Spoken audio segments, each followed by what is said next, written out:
আমরা চাই আজকে এখানে জাসাস আসবে, আজকে এখানে সাইমু আসবে, আজকে এখানে কলরাব আসবে, আজকে এখানে বিপ্লবী সাংস্কৃতিক ঐক্য আসবে।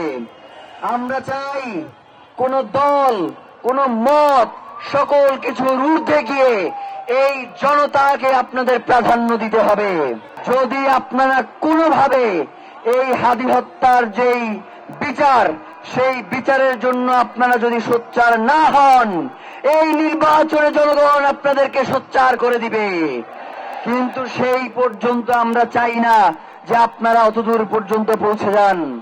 আমরা চাই বাংলাদেশের স্বাধীনতা সার্বভৌমত্ব টিকিয়ে রাখার জন্য, ইনসাফের লড়াই করবার জন্য আওয়ামী লীগের বিরুদ্ধে সকল রাজনৈতিক দল মতের একতাবদ্ধ হওয়া প্রয়োজন। কিন্তু শহীদ ওসমান হাদিকে কোনোভাবেই কোনো দলের করা যাবে না, তার আদর্শকে কোনো দলের উপর চাপিয়ে দেওয়া যাবে না। শহীদ ওসমান হাদি বাংলাদেশের জনতার, তাকে বাংলাদেশের জনতার হয়েই বাংলাদেশের যারা রাজনীতি করবেন জনগণের সামনে উপস্থাপন করতে হবে। কোন দলের মধ্যে তাকে কক্ষিগত করা চলবে না।